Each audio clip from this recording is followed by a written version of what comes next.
좋아요, 구독!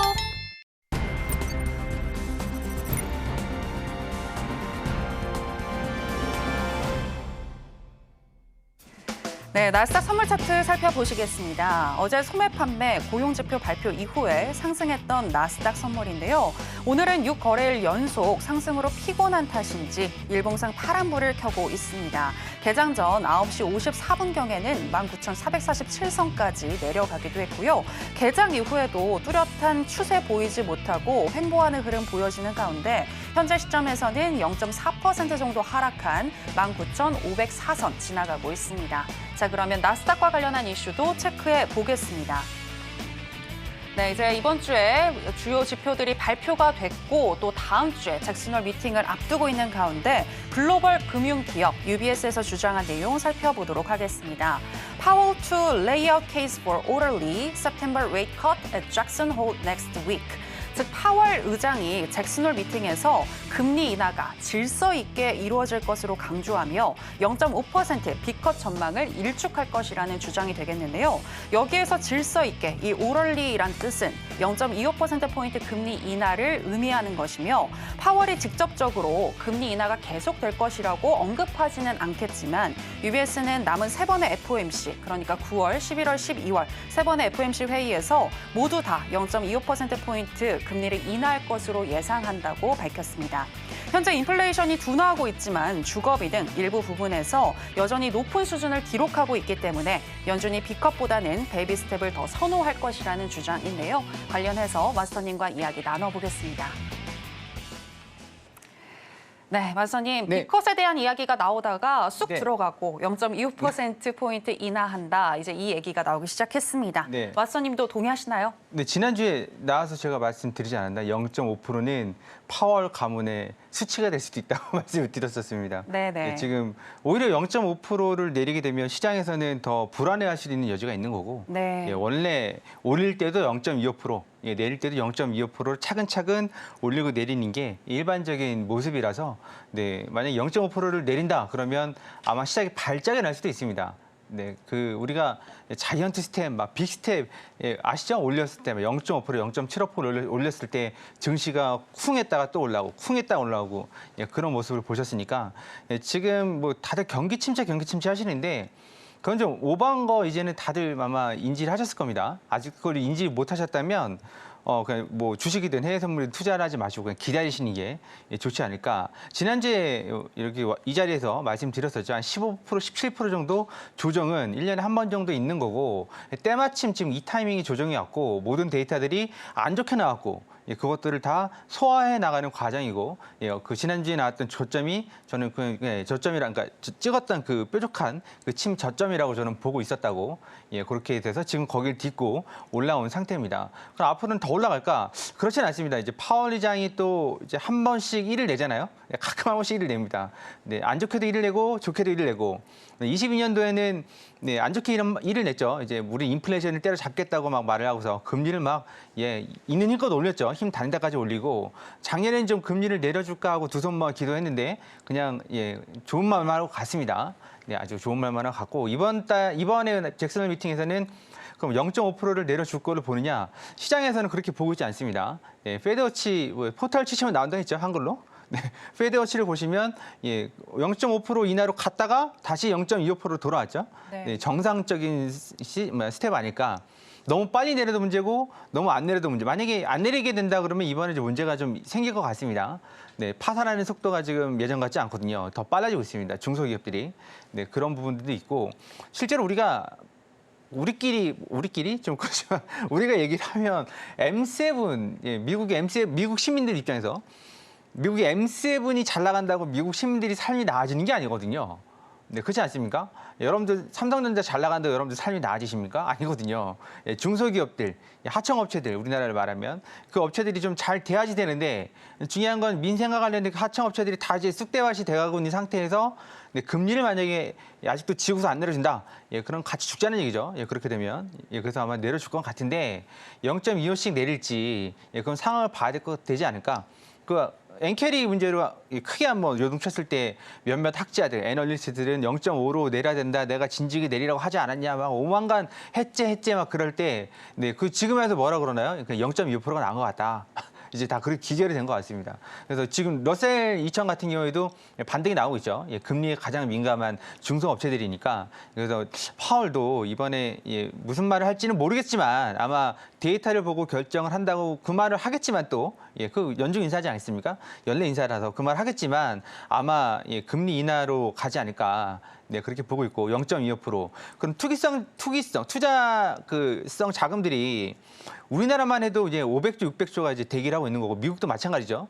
예, 그러면 국채나 어디 뭐 예금 쪽에서 돈이 MMF에서 빠져가지고 증시로 들어오려고 하는 돈들, 그러니까 한마디로 그 지난달이었나 지지난달 마지막 한 방은 남은 것 같다라고 제가 말씀드렸는데 증시가 네, 그게 이번에 또 대선 레이스까지 해서 터지지 않을까 기대들 하시겠지만 중요한 게 있습니다. 뭐냐면 증시는 8월, 9월, 10월 중순까지 좀 약세적인 경향이 있습니다. 예, 매년 따져보세요. 그래서 작년 10월에도 이 자리에 나와서 말씀드린 게 10월 말에 저점 만들고 11월부터 올라갈 것 같다. 네, 그렇게 말씀드렸고 재작년에도 그렇게 말씀드렸습니다. 이 자리에 나와서. 네, 올해도 그렇게 되지 않을까. 그러니까 파월이 좋은 말 한다 하더라도 일시적으로 뜬다 해도 근데 결국 9월 증시가 그렇게 좋지 않거든요. 연평균. 선거가 있잖아. 그러니까 선거가 있어도 우리 중간 선거 2년 전에도 그랬거든요. 네, 그래서 결국은 중간 선거 끝나고 증시가 폭발했었거든요. 11월 말 12월 초에. 예, 코인도 마찬가지고, 네, 뭐 우리 주식도 마찬가지입니다. 해외 주식도 마찬가지고, 네, 왜냐면 그게 회계 분기가 틀리고, 예, 그래서 그렇습니다. 이제 미국 같은 경우는 9월 마무리 짓는 기업들이 많이 있죠. 네, 그러다 보니까 한 가지 알아두셔야 되는 건 증시가 좋았다고 해서 막 올인하고 그러시면 안 됩니다. 네, 그렇다가 낭패를 볼 수 있으니까 일단은 뭐, 예, 나는 마지막 한 번에 올인을 하겠어. 막 그랬다가 이제 진짜 올인 되죠. 네, 그렇게 되시면 안 되고, 네, 그 잭슨 올 때 불을 붙여놓으면 9월 중순 경까지는 좀 왔다 갔다 할 수 있습니다. 그러다가 한 방 내리 찍고 올리는 경우가 보통 10월 중순 말이니까 그런 부분들은 참고를 하시는 게 통계입니다. 통계. 통계라서 뭐 그건 그때는 그렇지. 근데 대부분 통계가 맞더라고요. 저도 이번에 좀 다르지 않을까? 매년 그 생각하거든요. 매년 매번 매 순간 그 생각을 하는데 중요한 건 매번 같더라고요. 결과론적으로 따져보면. 네, 우리가 그 해외 선물 하다 보면 아시잖아요. 이렇게 쭉 올라가면 좋은데 직선으로 올라가면 좋잖아요. 근데 휘청휘청하면서 올라가니까 우리가 불안하니까 샀다 팔았다 하는데 한 10번만 샀다 팔았다 하다가 밑을 옆을 쫙 째려보면 그냥 들고 있을 걸. 이 상황이 벌어지는 건 이제 통계죠, 통계. 예, 그래서 그런 부분들은 그 무시하시면 안 되고 지금 이제 좀 이따 차트를 보겠지만 19,000 중반대 위치를 하고 있는데 이게 2만을 넘고 2만 천을 가고 막 그러지 못할 것 같습니다. 선거 전까지는. 네, 그럴 것 같고 적어도 조정 정도는 하지 않을까. 네, 그러면 다시 저점을 찍는 거냐? 그렇지는 않습니다. 네, 그거는 좀 이따가 라셀 일봉을 보고서 차근차근 설명해 드리도록 하고 지금 분위기 0.25% 금리 인하는 확실하다. 네, 그리고 그게 몇 번을 할지는 미지수지만 보통은 최소 2번 이상을 할 것 같다. 예, 그렇게 보고 제가 그렇게 보는 게 아니라 저는 보고서를 보고 오니까 거기 통계적으로 말씀을 드리면 대부분이 3번도 얘기가 나오는데 최소 2번 이상은 하지 않을까. 예, 그렇게 보고 있고 시기는 9월 때부터 시작을 할 것 같고 네, 그리고 0.5%는 기대 안 하시는 게 좋고만 0.5%면 시장에 충격이 오히려 올 수도 있다. 예, 이렇게 지금 결론을 내려오시면 될 것 같습니다. 그리고 0.5% 내린다고 증시가 0.25를 내리는 거랑 0.5를 내리는 거랑 2배를 내리는 거잖아요. 증시가 2배로 튀지 않습니다. 네, 오히려 꼬꾸라질 수도 있고 지난주에 제가 말씀드렸죠. CPI가 우리가 원하는 대로 나온다고 해서 무조건 수직 상승하지 않을 거라고. 예, 꼬꾸라질 수도 있다고 말씀드렸습니다. 우리 거꾸로. 실제로 이번 주에 한번 밑으로 담갔다가 올라왔죠. 예, 당황하셨을 겁니다. 밑으로 담갔다가 올라왔습니다.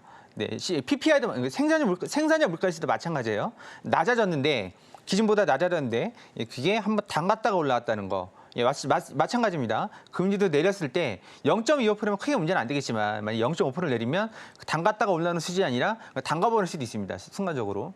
예, 무슨 말인지 아시죠? 예, 그런 내용들은 우리 무료 강연회 때 차근차근 설명드리고 있는 거니까 월요일 날 무료 강연회 때 추가적인 질문은 받도록 하겠습니다. 일단 나스닥 설명 여기까지 하겠습니다.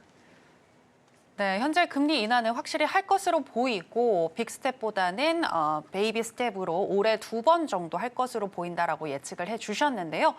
그리고 마스터님 또 궁금한 네. 게 있는데 지금 잠깐 CPI에 대해서 언급을 해주셨잖아요. 네. 실제로 말씀처럼 CPI 발표 직후에는 나사 네. 선물이 밑으로 내려갔다가 네. 다시 올라가는 흐름을 보여줬거든요. 네. 네, 그 부분 굉장히 예측하신 게 신기하기도 했고 더 좀 구체적으로 좀 짚어주시면 좋을 것 같아요. 이제는 예. 물가와 관련해서는 걱정을 안 해도 된다라는 네. 그런 의견도 있던데 네. 동의하시나요? 네. 아, 그래요? 그거는 제가 지난달인가 지지난달부터 말씀드렸던 게 물가는 이미 잡았다고 다들 잡아놓은 고기라고 생각을 하고 있는 거고 지금 이제 경기죠.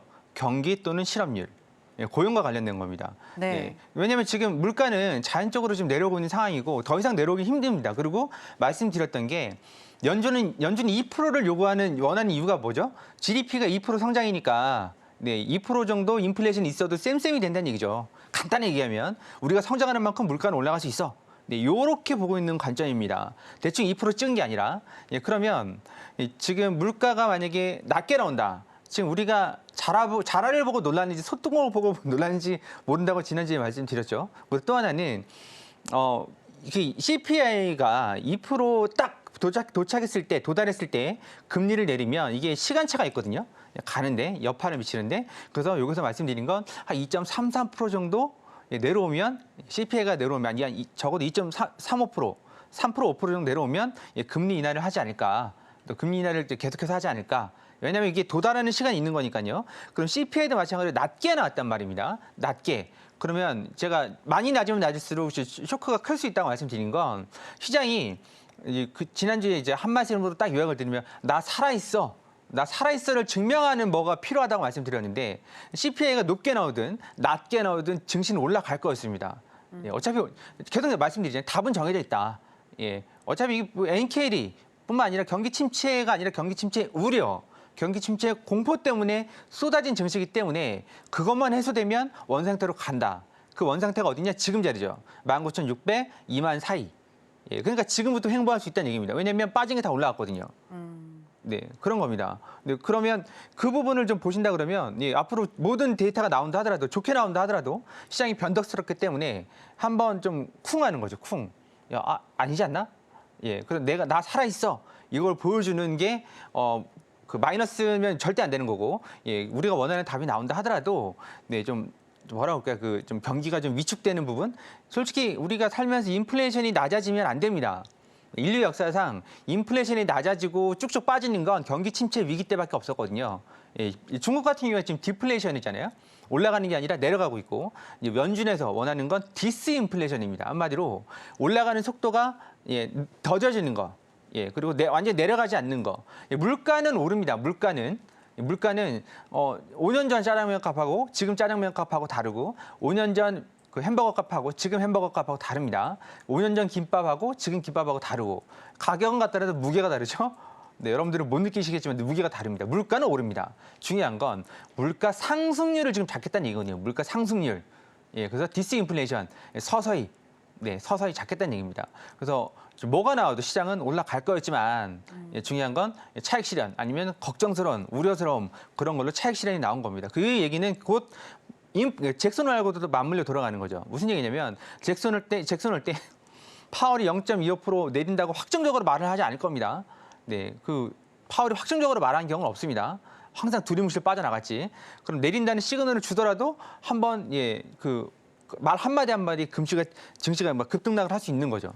예, 그런 부분들을 참고하셔야 됩니다. 그래서 그렇게 말이 나오면 끝나고 나서 매매를 하시는 게 좋은 거고, 네, 잭슨홀 미팅 때 야심차게 홀딩을 하시는 그런 강심장은 안 계시겠지만, 네, 아무리 난 급등락을 좋아한다 하더라도 그건 좀 쉬셨다가 하시면 좋으실 것 같습니다. 네, 그런 내용들은 다 이제 시간 관계상 무료 공개 방송에서 설명 추가적으로 드리도록 하겠습니다.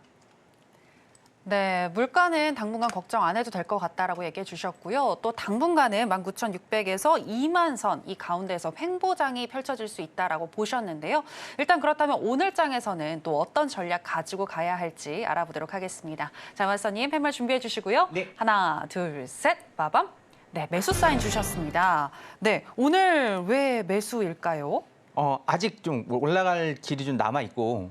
네. 네, 약보합인데 지금 딱 네. 추세가 명확하게 잡히진 않은 것 그러니까요. 같은데. 예, 네네. 내려올 때마다 매수를 잡으시는 게 좋지 않을까. 일단 차트를 보면서 예. 설명드리겠습니다. 네. 자, 차트를 보면 그 지난주에 와서 이 자리였죠. 17,351. 이 자리가 저점이 될 수 있다라고 말씀을 드렸습니다. 그 이유는 여기 4월달 저점하고 맞물려서 들어가고 이 자리가 또 이제 주봉으로 우리가 보게 되면 주봉으로 보면 62평선 자리입니다. 주봉선 62평선 자리기도 하고 여기에 지지 저항 때 딱 정확하게 걸린 모습이죠. 네, 이 자리가 지지될 거라고 봤고 그럼 어디까지 올라가겠느냐? 지금 이 자리입니다. 네, 여기 11이평선, 10주 이평선이죠. 10주 이평선. 10주 이평선이면 따져보면 지금 대충 19,700 정도? 700, 750. 그 정도가 됩니다. 그럼 왔다 갔다 합니다. 일봉을 보게 되면 이 자리죠. 700 이 자리입니다. 700이 이 자리. 이 자리가 700이 이 자리가 되고 750이 대충 이 자리. 네, 이 자리가 됩니다. 그리고 800선까지 이 정도 700, 750, 800. 그 정도까지 일단 보고 있습니다. 그럼 더 많이 올라오면 구름대 상단인데 중요한 건 구름대 상단을 수직으로 뚫기는 상당히 힘듭니다. 네, 이렇게 수직으로 뚫기는 상당히 힘들고 수직으로 뚫으려면 도움을 받아야 됩니다. 무슨 도움? 앞에 구름이 양운이 돼야 됩니다. 지금 양운으로 가려고 하는 모습이긴 한데 여기까지 가기 전에 아마 잭슨홀이 시작되지 않을까? 그러면 이 친구는 나스닥은 지금 이게 좀 크게 보죠. 크게 보면 네, 지금 이 자리가 62평선인데요. 62평선이 걸쳐 있습니다. 뚫을랑 말랑 하고 있는 상태고요. 많이 가면 이 정도, 2만 얼마죠? 이 자리가 2만 250. 이 자리까지 올라갈 수 있습니다. 다음 주면 더 올라갈 수 있겠죠. 한 300 정도?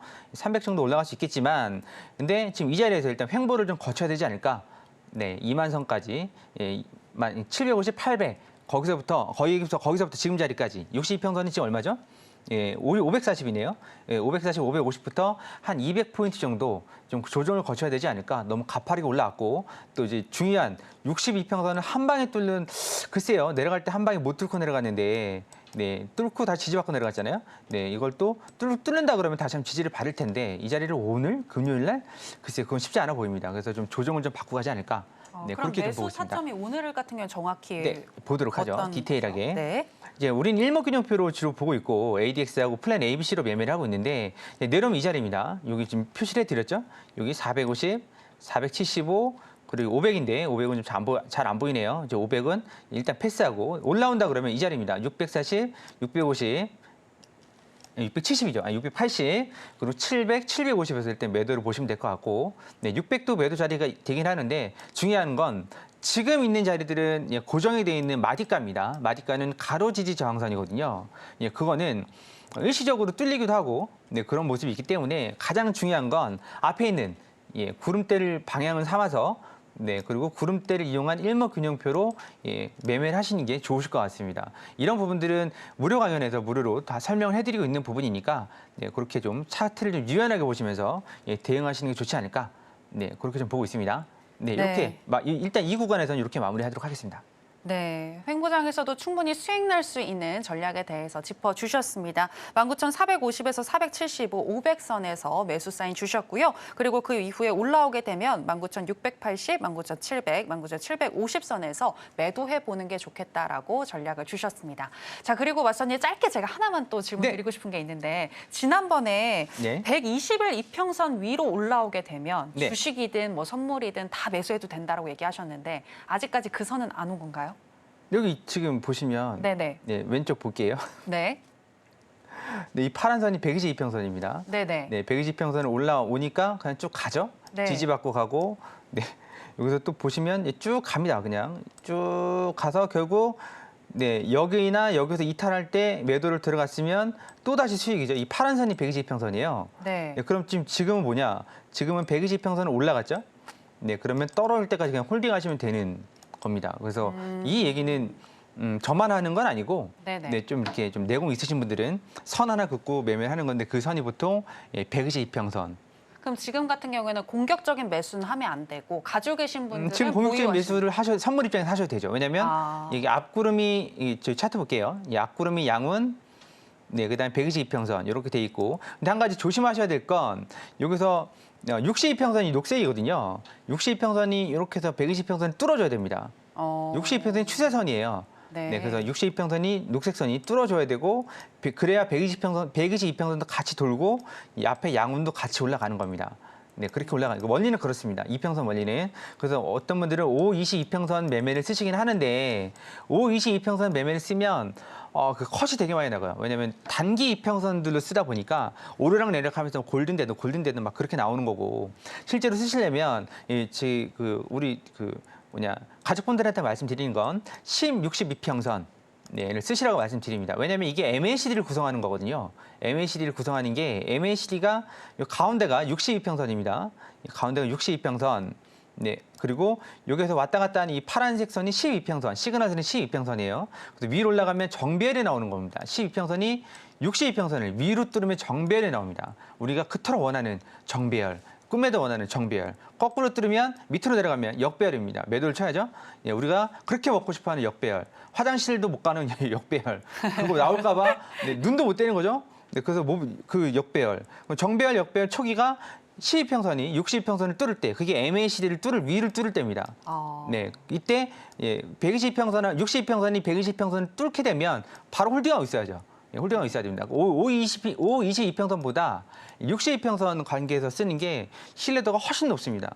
여러분들께서 이때까지 손실이었다면 너무 짧은 걸로 내가 뭔가를 많은 걸 기대하지 않았나. 네, 한마디로 인풋은 5밖에 안 되는데 100을 원하지 않았나. 네, 그러면 내가 100을 원한다면 100에 해당하는 칼을 써야 되는 거 아니겠습니까? 네, 뭐 이렇게 카트칼로 고기를 자를 수 없는 거 아니겠어요? 돈가스도 못 자릅니다. 카트칼로 힘줘서 잘라야 되는 거지. 예, 그럼 적어도 돈가스를 자르면 돈가스 칼이나 가위 정도는 있어야 자르는 건데 사람들이 이제 성격이 급하다 보니까 네, 또 어떻게 좀 빨리 좀 어떻게 하려다 보니까 5, 20 막 이렇게 쓰고 계시는데 그거보다는 좀 느긋하게 릴렉스하게 하시면서 일목균형표도 되게 잘 맞습니다. 우리가 저희 가족분들하고는 2주 내내 지금 승리를 하고 있거든요. 전승하고 있습니다. 이걸로 플랜 ABC로. 네, 플랜 ABC 원리 중에 하나가 12평선이 62평선 관통할 때 MACD가 위아래로 관통될 때 그것만 써도 수익은 충분합니다. 여러분께서 이거 잡고서 뭐 1000틱을 먹겠다. 꿈 깨세요. 그거는 먹는 사람이랑 먹는 거고 한 계약으로 1000틱을 먹는 것보다 10계약으로 100틱 먹는 게 훨씬 더 쉽습니다. 네, 그리고 10계약으로 뭐 40틱씩 2번 먹는 게 훨씬 쉬워요. 훨씬 그게 쉽습니다. 쉬운 길을 선택을 하죠. 아니, 그러니까 가능한 길을 선택하세요. 가능한 길을. 너무 쉬운 길을 선택하려 하지 마시고. 네, 이렇게 해서 마무리하겠습니다. 좋아요, 구독.